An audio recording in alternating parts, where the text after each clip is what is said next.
et que Paul nous a présenté à un seul fiancé qui est notre époux. 2 Corinthiens 11, verset 2. La Bible se trompe en fait, puisque Jean-Baptiste, comme Jésus n'est pas Dieu, qu'il n'est qu'un homme, Jésus ne peut pas être l'époux. Et on voit que Paul, eh bien, il a présenté l'Église comme une vierge exempt de tout péché quand on est vierge. On est vierge, on est lavé par l'eau de la parole, Éphésiens 5, 26. Lavé de tout péché, de tout défaut. Puisqu'il est Jésus, il est l'agneau qui ôte le péché, les défauts du monde, les tâches, c'est-à-dire tous nos péchés. Et là, eh bien, dans 2 Corinthiens 11, 2, Paul aussi se trompe. Ici encore, Jean-Baptiste a préparé les voies à un homme, et Jean-Baptiste est prophète du Très-Haut. Jean-Baptiste est prophète du Très-Haut. Oui, le Très-Haut, c'est cet homme qui est le Très-Haut. Et oui, c'est Jésus qui est le Très-Haut, c'est un homme. Et on voit que Jean-Baptiste est prophète du Très-Haut, et il a marché devant la face d'un homme. Luc 1, 6 à 80. Luc 1, verset 6 à 80. Luc 1, 76, 77, 78. Et Jean-Baptiste est considéré comme Élie, et il est venu avec l'esprit d'Élie. Et il doit marcher devant un homme, avec l'esprit d'Élie. Luc 1, 17. Et Élie devait marcher devant l'Éternel. Mais c'est totalement faux. Totalement faux. Élie a marché devant un homme. Malachie 3, versets 1, 2, 3, 6. Malachie 4, verset 5, 6. Malachie 4, verset 5, 6. On voit bien que Élie, eh bien, c'était Jean-Baptiste. Luc 1, 17. Élie et Jean le Baptiste. Matthieu 17, verset 10, 11, 12, 13. Matthieu 17, verset 10, 11, 12, 13. Élie est celui duquel il est dit « J'envoie mon messager devant ta face », mais devant la face d'un homme. Matthieu 11, verset 7 à 14. Malachie 3, 1. Ésaïe 40, verset 1, 2, 3 à 6. Ici, la voix qui crie dans le désert et qui dit « Préparez au désert le chemin d'un homme », le chemin d'un homme, une route pour notre homme, puisque les gens le voient, les antichrists le voient Jésus comme un homme. Dans Matthieu 3, verset 1, Jean-Baptiste prêchait dans le désert. Et celui qui avait été annoncé par Ésaïe le prophète. Ésaïe 40, verset 1, 2, 3. Jean-Baptiste rend témoignage de cet homme comme étant la lumière véritable. Jean 1, verset 1 à 13. Et Jean-Baptiste, c'est un usurpateur, c'est un menteur, un trompeur. Oui, parce que Dieu est ma lumière. La lumière, Proverbe 6, 23, c'est l'enseignement. Un homme, comment il peut enseigner? Jamais cet homme, même la Bible elle dit, jamais cet homme n'a parlé comme cet homme. Et la parole de Dieu nous dit que Dieu, c'est lui qui nous enseigne. Dieu qui serait enseigné comme Dieu, la parole de Dieu nous dit. Et Jésus, la véritable lumière. La véritable, pas la fausse, la véritable. Et c'est Jean-Baptiste qui témoigne. Il témoigne d'un homme, en fait. Jean 1, verset 1 à 13. Jean le Baptiste est un menteur. Seul Dieu est lumière. Jean 8, verset 12. Psaume 27, verset 1. Jésus est un usurpateur. Il s'empare, comme tous les hommes de ce monde riche, d'une souveraineté qui ne lui appartient pas. Eh oui. Et on peut dire que aussi les Écritures sont corrompues. Et oui, si Jésus est un homme, les Écritures sont corrompues. Et Jésus se dit le roi des Juifs. Jean 18, verset 33-37. Les Écritures disent que l'Éternel est le bon berger, psaume 23. Et Jésus se dit le bon berger dans Jean 10, verset 1 à 16. Il n'y aura un seul troupeau et un seul berger, la Bible elle nous dit. Cet homme-là est le bon berger. C'est un homme qui nous garde. La Bible, elle dit que l'Éternel est mon berger. Et là, c'est un homme. C'est quand même bizarre. Eh oui. L'Éternel est le rocher. Psaume 18, 2, 3. Les Écritures étant falsifiées, puisque Jésus n'est qu'un homme, eh bien, les Écritures nous disent que le peuple buvait à un rocher qui les suivait, qui était Christ. 1 Corinthiens 10, verset 4-5. Ben oui. Et qu'il n'y a pas d'autre rocher que l'Éternel. 1 Samuel 2, 2. 1 Samuel 2, verset 2. Et que cette eau-là a jailli du rocher. Ésaïe 48, verset 21. Et que cette eau-là, Christ, il est le rocher aussi, hein. Christ, il est le rocher, acte 4, 11, 12, et que cette eau-là est sortie du rocher. Jean 7, verset 37 à 39. Alors,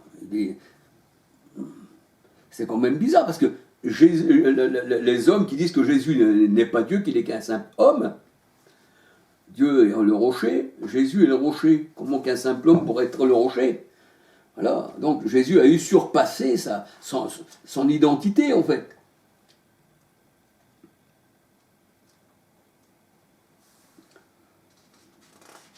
Alors l'Éternel étant le rocher, hein, Jésus n'est donc pas le rocher, il n'est qu'un simple prophète comme tous les autres. Acte 4, 11, 12.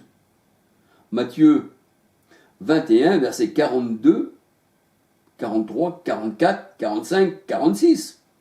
Daniel 2, 34. En fait, Jean-Baptiste était envoyé pour faire connaître Jésus à Israël, c'est-à-dire un homme simple, hein, un homme qui n'est qu'un homme. Luc 1, 80, Jean 1, 31 et Acte 13, versets 23 à 43. Il a fait connaître l'agneau, Jean 1, 29. Mais comment qu'un homme qui n'est pas Dieu, qui est un simple homme, pourrait nous ôter les péchés? Oui. Donc Jésus a usurpé sa fonction, en fait. Jean 1, 29. Et on peut dire que cet homme, il a encore des péchés sur lui, parce que tous les hommes sont pécheurs et privés de la gloire de Dieu, et tous les hommes ont péché. Romains 3, versets 23, 24, 25, 26, 27, 28. Et la parole de Dieu nous dit dans Romains 5, versets 12 à 14, que tous les péchés d'Adam, tout ça, sont sur les hommes. Et par un seul homme, par Christ, les péchés ont été enlevés. Et par un seul homme, bien sûr, qui est Christ, qui est le Messie, qui, son corps est le temple, et que Jésus vit par le Père. Jean 6, 57, ce temple vit par le Père. Alléluia. Donc, c'est le Père qui manœuvre ce temple. Et Jésus disait, tout ce que je fais, ce sont les œuvres du Père, parce que c'est le Père qui agit en moi. Parce que mon corps, c'est qu'un temple. Alléluia.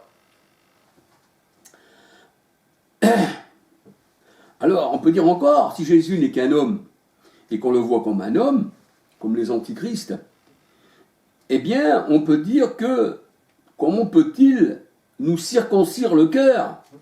Colossiens 2, 9, 10, 11. Mais Thomas encore, là il se trompe, en voyant Jésus, puisqu'il n'est qu'un homme. Voyez-vous comment il l'appelle? Il l'appelle mon Seigneur et mon Dieu. Jean 20, 28. Alors cet homme, qui est Jésus, eh bien donne quand même l'Esprit Saint. Jean 20, 28. C'est lui qui donne l'Esprit Saint. Jean 20, 28.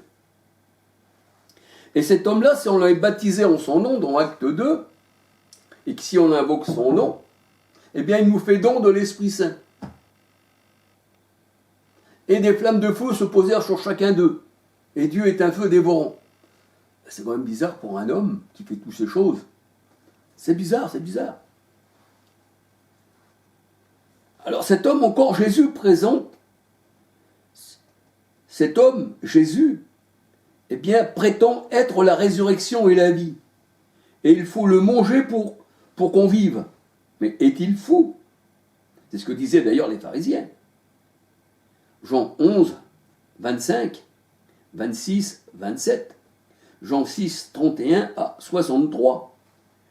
Les Juifs disaient, mais comment peut-il nous donner à manger de sa chair, lui qui est un homme, Jean 10, 33, et non Dieu, Jean 6, versets 51, 52, 53.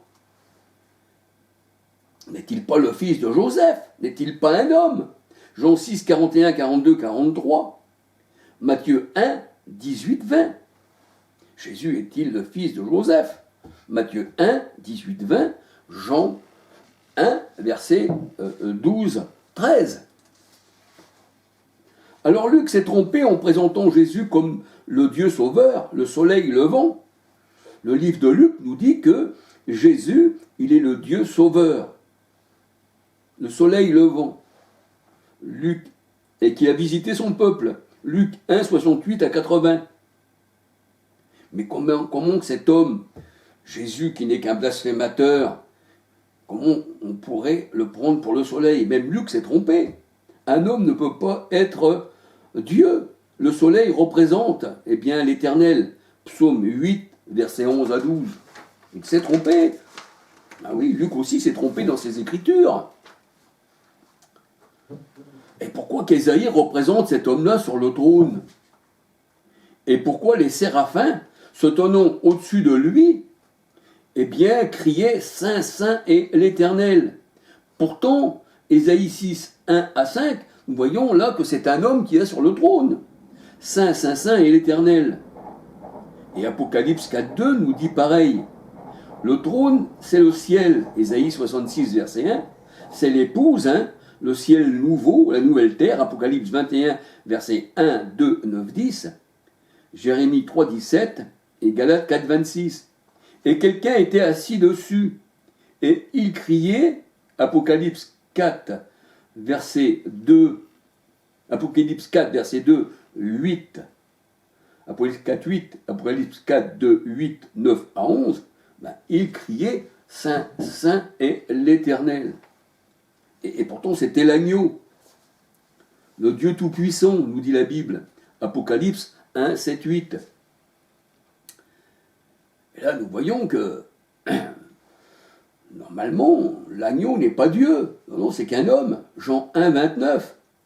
Et pourtant, cet agneau, il est assis au milieu du trône. Apocalypse 7, 14. C'est quand même bizarre. L'agneau, là, il est assis au milieu du trône. Et alors, il y en a qui se prosternent et adorent un homme, que l'on nomme l'agneau, qui est assis au milieu du trône et qui, la parole de Dieu nous dit, eh bien, tu ne te prosterneras pas devant les hommes.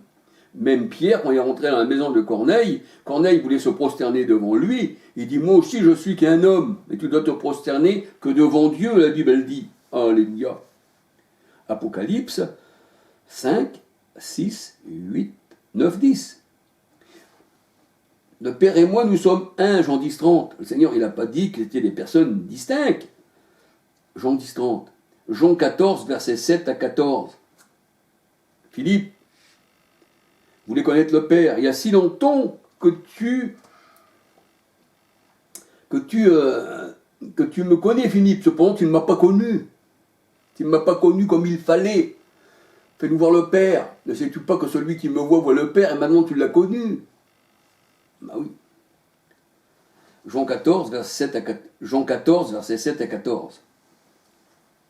Et se prendre aussi pour le Père, vu que Jésus n'est qu'un homme, c'est aussi une tromperie. Cet enfant, on l'appellera Père éternel. Ésaïe 9, 5. L'Apocalypse se trompe en disant que cet homme, Jésus, est au milieu du trône, des 7 églises, mais aussi des 7 chandeliers. Apocalypse 1, verset 12, 13, 14. L'Apocalypse se trompe en faisant de cet homme le Dieu Tout-Puissant. Apocalypse 1, 7, 8. En faisant de cet homme, eh bien, l'Esprit. Or, l'Esprit, c'est le Seigneur, 2 Corinthiens 3, 17. L'Apocalypse fait de Jésus, de Yeshua, l'Esprit. Elle dit que c'est l'Esprit. Et pourtant, les antichrists disent que Jésus n'est qu'un homme. Il n'est pas Dieu. 2 Corinthiens 3, 17. Or, le Seigneur, c'est l'Esprit. Et dans Apocalypse 2:1, celui qui marche au milieu des 7 chandeliers, c'est-à-dire sur son trône, eh bien, il est Esprit. Apocalypse 2:7. Et il se dit être le premier et le dernier. Apocalypse 2:8. Il est monteur. Dieu seul est le premier et le dernier. Ésaïe 44, versets 6-8. Dieu seul est le rocher. Alléluia. Il buvait un rocher qui était Christ. 1 Corinthiens 10:4. Cet homme, Jésus, parle aux églises comme s'il était Dieu. Mais quel orgueil! Apocalypse 2, versets 11, 12, 16, 17. Comment il peut être Dieu, cet homme? Et comment il peut sonder les cœurs et les reins? Apocalypse 1, 23. Ah oui, parce que seul l'Éternel sonde le cœur et les reins. Moi, l'Éternel, je sonde le cœur et les reins. Et là, on voit que cet homme-là, qui n'est qu'un homme, sonde le cœur et les reins. Et c'est quand même bizarre. Jérémie 17, 10. 1 Samuel 16, verset 7. Et ici, cet esprit, qui est cet homme, que l'Apocalypse appelle Dieu, ben, c'est le Fils de Dieu, dans Apocalypse 2, 18.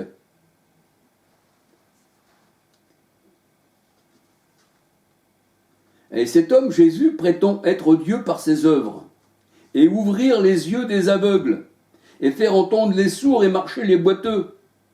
Jean 9, 39, Matthieu 11, verset 5, 6, Ésaïe 35, verset 4, 5, 6. Alors que seul l'Éternel a le pouvoir d'ouvrir les yeux, de les fermer, de faire entendre, et de rendre sourds, et de faire parler ou être muet. Exode 4, 11. Donc les Écritures nous ont menti dans 1 Timothée 3, 16. Ah oui. Que Dieu s'est manifesté dans la chair. Ah oui. Et quand Jésus a menti aussi, quand il dit « Celui qui me voit le Père », ben oui. Dieu, et Dieu ne peut pas se présenter dans un homme, comme il s'est présenté à Jacob. Ça ne se peut pas. Dieu ne peut pas être un homme. Genèse 32, versets 24 à 28. Genèse 32, versets 24 à 28. Exode 3, versets 2, 4, 6. Juge 13, versets 3, 6, 8, 9, 10, 11, 12, 15, 16, 17, 18, 19, 20, 21, 22, 23. Ici encore, c'est un homme qui se prend pour l'Éternel et que tous les anges de Dieu adorent. Hébreux 1, 6. Acte 10, versets 25, 26. Luc 4, versets 7, 8. Marc 1, verset 13. On ne doit pas adorer non plus Jésus. On ne doit pas l'adorer. Il n'est qu'un homme. Et je crois que dans Matthieu, verset 2, aussi, que là, on voit que, je vais regarder, et ça sera Matthieu 2, 2, il me semble, hein, je vais trouver où ce verset, Matthieu 2, 2, oui. Et ils dirent, où est le roi des Juifs qui vient de naître, car nous avons vu son étoile en Orient et nous sommes venus pour l'adorer. Deutéronome 6, 4. Écoute, Israël, Shema Israël, notre Dieu est le seul Dieu, il est unique. Il n'est pas trop personne distincte, il est unique. Et ce Dieu unique, c'est lui qu'on doit adorer. D'ailleurs, le Seigneur il disait, hein, quand il a été dans le désert, tenté par l'adversaire. L'adversaire voulait que le Seigneur se prosterne. C'est ce qu'il veut, l'adversaire. C'est ça l'homme charnel, en fait. Le Seigneur a dit, tu adoreras seul ton Dieu. Et la Bible, elle dit, dans Marc 1, 13, les anges vinrent et servirent le Seigneur. Hébreux 1, verset 6. Hébreux 1, 6, Marc 1, 13. Alléluia. Donc, nous voyons que si Jésus n'est pas Dieu, tout s'écroule. Tout s'écroule. On ne peut pas bâtir sur un homme. Jérémie 17, 5. On ne peut pas. Jésus, il est la pierre principale par qui tout l'édifice est soutenu. Il est la pierre de fait. Alléluia. Et les bâtisseurs, eux, ont rejeté, Jean 10, 33, ce n'est qu'un homme. Les religieux ont tout rejeté, ont tout magouillé, et ont fait de la Bible une dérision. Mais heureusement, même si les hommes pensent que Jésus n'est pas Dieu, n'est pas Emmanuel, Dieu avec nous, qu'il n'est pas notre Dieu sauveur, eh bien, ça n'engage pas les Écritures qui nous disent que Jésus, eh bien, il est la véritable lumière qui éclaire tout homme. Alléluia. Il est le Dieu rédempteur. Alléluia. D'ailleurs, Moïse, il avait les yeux sur la rémunération, il avait les yeux sur Christ. Dans Hébreux, je crois que c'est Hébreux 11, et la Bible dit « ayant les regards sur Christ ». Hébreux 12, versets 1, 2. Alléluia. Christ, c'est Dieu. Jésus, c'est l'homme. C'est pour ça qu'on dit Jésus, Christ. Humanité, divinité, ensemble. Ça fait celui qui vient, l'Éternel des armées. Monte sur ton char, vaillant guerrier, dans le psaume 45. Et mets ton épée à la ceinture. Et l'épée, c'est la parole. Je les ai tués par les paroles de ma bouche. Et on voyait que cet homme, dans 2 Thessaloniciens 2.8, l'épée sortait de sa bouche.